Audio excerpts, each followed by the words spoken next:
है कि सिर्फ 2 महीने के लिए डेफर करेंगे, यानी कि 2 महीने के बाद लेंगे, 2 महीने तक नहीं लेंगे, यही बात कही है।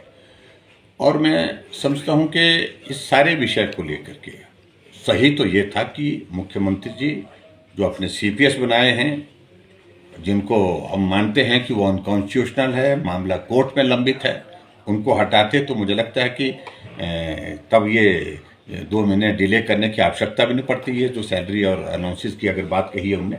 लेकिन इसके अलावा शुरुआत करनी है तो उनके चेयरमैन बने हैं, उनके सीपीएस बने हैं, वहाँ से शुरुआत करनी चाहिए थी। मैं सारी चीज़ को लेकर के ज़्यादा भी कहना नहीं चाहता, मैं थोड़ा सा अध्ययन कर लूँगा क्या उनने उसमें लिखा है, क्या उनने बात कही है। लेकिन इतने मैं ज़रूर कहना चाहता हूँ, प्रदेश की आर्थिक स्थिति को खराब करने में कांग्रेस की सरकार ने कोई कसर नहीं। हर व्यक्ति कैबिनेट रैंक के साथ, हर व्यक्ति कैबिनेट रैंक के साथ, एक तो ये बात।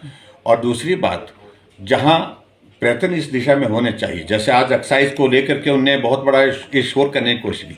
हकीकत बताइए, सच्चाई बताइए, सच्चाई क्या है?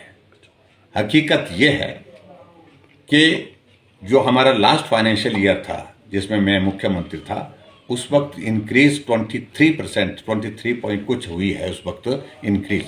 और उस 23% की इंक्रीज के बाद जो इनकी फर्स्ट ईयर की 21.18 की इंक्रीज हुई थी, और जो इनकी सरकार के दौरान जो है वो 6% से भी कम इंक्रीज है, जो 40% बोल रहे हैं।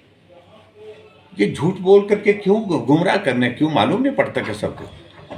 अगर इतना रेवेन्यू ने इकट्ठा किया तो आज मालूम ये स्थिति नहीं होती।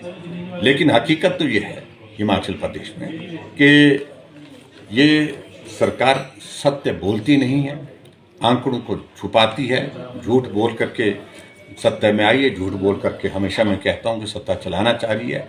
लेकिन हकीकत यह है कि एक्साइज पॉलिसी में बहुत बड़ा गड़बड़ हुआ है, बहुत बड़ा घोटाला है। ये बहुत बड़ा घोटाला इसलिए है क्योंकि छोटी यूनिट बंद करके बड़े बड़े ठेकेदारों को लाभ लेने के लिए उन्होंने योजना बनाई और उनके साथ बैठ करके रेट भी तय कर दिए। ऐसे कैसे होता है कि बिडिंग में 10,000 15,000 का फर्क हो? जो रिजर्व प्राइस रखी गई थी, 5 स्थान तो हिमाचल में ऐसे हैं जहां पर रिजर्व प्राइस से भी कम पैसा जो है पैसे पर बिडिंग हुई है। और मेरा तो मानना है कि अगर रिजर्व प्राइस से कम होती तो बिडिंग वो कैंसिल होनी चाहिए थी, फ्रेश बिडिंग होनी चाहिए थी वहां पर, एक्सेप्ट क्यों की? और उसके बाद कुछ है कि ऊना की अगर बात करें, ऊना की बात कह रहे हैं कि वहां पर हमने 6 बार 7 बार जो है उसमें बिडिंग की, और उसके बाद ऊना में बिडिंग को जानबूझ करके प्रभावित किया क्योंकि किसी एक व्यक्ति विशेष को वहां पर उसका लाभ देना था।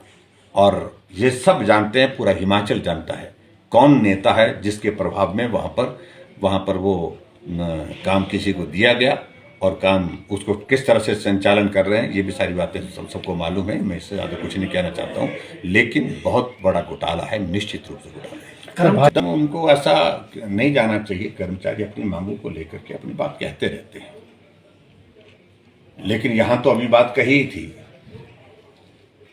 सुखी जी बोलते कि मैं कर्मचारी हितैषी हूं और कर्मचारियों के हित के लिए मैंने बड़े फैसले लिए हैं, लेकिन ये कर्मचारी सड़कों पर क्यों है? ये बहुत बड़ा प्रश्न है। और 2 साल का कार्यकाल अभी पूरा हुआ नहीं, 2 साल के कार्यकाल से पहले कर्मचारी सड़क पर है क्योंकि उनकी सैलरी समय पर कई जगह नहीं मिल रही है, कई जगह उनका जो डीए तो बिल्कुल ही नहीं मिला अभी तक, मेडिकल अलाउंसेस जिनके अभी तक नहीं मिले। ऐसे बहुत सारी चीज़ों को लेकर के इन्होंने बहुत सारी बातें कही है। मैं सिर्फ इतना ही कहना चाह रहा हूँ इस सारे विषय को लेकर के कि मुख्यमंत्री जी कर्मचारियों की बातों को सुने, बजाय उनको इस प्रकार से नोटिस देने के बजाय पहले मुझे लगता कि वार्ता की आवश्यकता थी, चर्चा की आवश्यकता थी, और उसके बाद फिर आगे की चीज़ें आगे होती हैं। और लोकतंत्र में अपनी बात कहने का अधिकार सबको